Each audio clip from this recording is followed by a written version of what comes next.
I remember many of the patients, I guess, that have come into our care that have been involved in serious road collisions.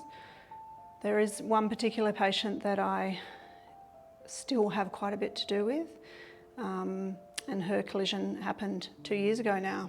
It's really tough to know how to help, how to be there in the moment that she needs. It's very challenging. I suppose one of the downsides of understanding the physics and science that happen in a collision is you get to see the collision in slow motion in your own head just by looking at the evidence that's left on the roadside. So it does become quite a mental exercise analysing a collision scene, and yeah, like that's something that will more than likely stay with me for the rest of my life.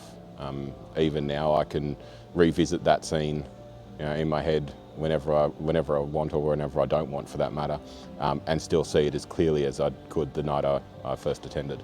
There's a few that come to mind.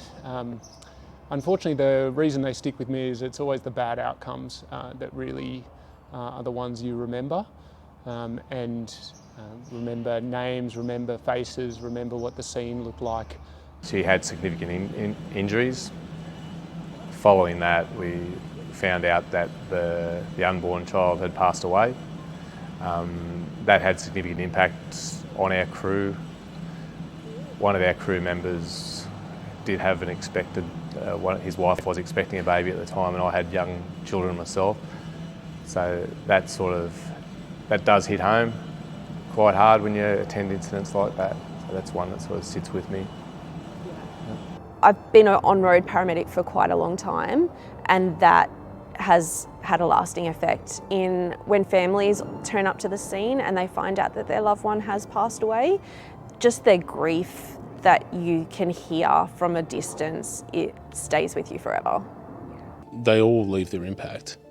I don't think there's been an instance that hasn't made some impression on me.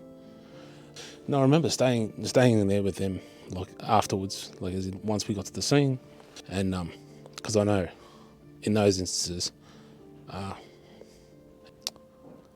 I'd certainly never want them to be alone.